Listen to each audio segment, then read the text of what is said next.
Well, the claim that all skeptics about Darwinian orthodoxy or Christian fundamentalists stands refuted by me. It's obviously not true. I'm neither Christian nor a fundamentalist. But lots and lots of people are skeptical in the scientific community. I know dozens of mathematicians who scratch their head and say, you guys think this is the way life originated. Absolutely a preposterous theory. And many, many very significant figures. John von Neumann, one of the great mathematicians of the 20th century, just laughed at Darwinian theory. He hooted at it. So it's perfectly absurd. This is a point in a polemical dispute. It's not a reasonable standard of criticism. Opposition to Darwinian theory is, I wouldn't say widespread, but there's a consistent group of people among mathematicians, among physicists, among some very good speculative biologists who simply don't accept it, don't even regard it as a scientific theory in any reasonable sense. The interesting argument about the whale, which is a mammal after all, it belongs to the same group of organisms as a dog, a human being, a chimpanzee, or a tiger. The interesting argument about a whale is that if its origins were land-based originally, then we have some crude way of assessing quantitatively, not qualitatively, but quantitatively, the scope of the project of transformation. The project is very simple. Let's put it in vividly accessible terms. You've got a cow. You want to teach it how to live all of its life in the open ocean, still retaining its air-breathing characteristics. What do you have to do from an engineering point of view to change the cow into a whale?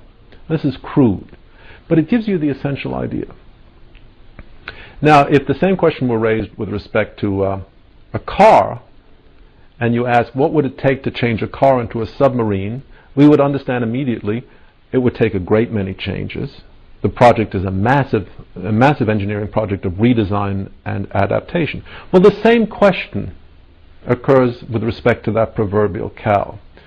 Virtually every feature of the cow has to be changed. It has to be adapted. But since we know that life on Earth and life in the water are fundamentally different enterprises, we have some sense of the number of changes. Anytime a science avoids coming to grips with numbers, it's somehow immersing itself in perhaps an unavoidable, but certainly an unattractive miasma. Here's a chance actually to put some numbers on calculations. We're not talking about genetics. We're talking about simple numbers. The skin has to change completely. It has to become impermeable to water. That's one change.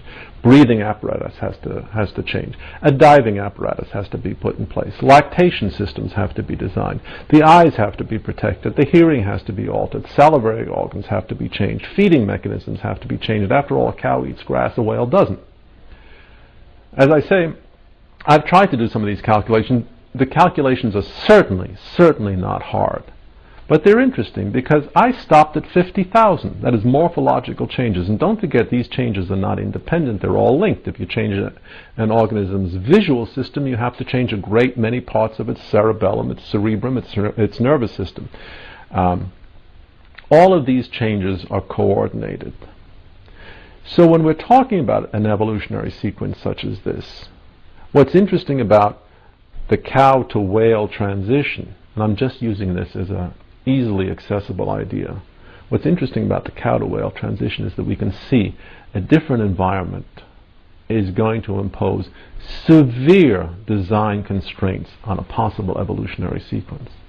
How are these constraints met if they're roughly 50,000? If they're 2 million constraints, how are those met? And what does this suggest about what we should see in the fossil record? To my way of thinking, if Darwinian hypotheses are correct, it should suggest an enormous plethora of animals, intermediary between, say, Ambulocetus and the next step. That won't solve all problems. One wants to know what's directing this change, if anything. But at least it will put it in the ballpark of a quantitative estimate, which is hardly ever done.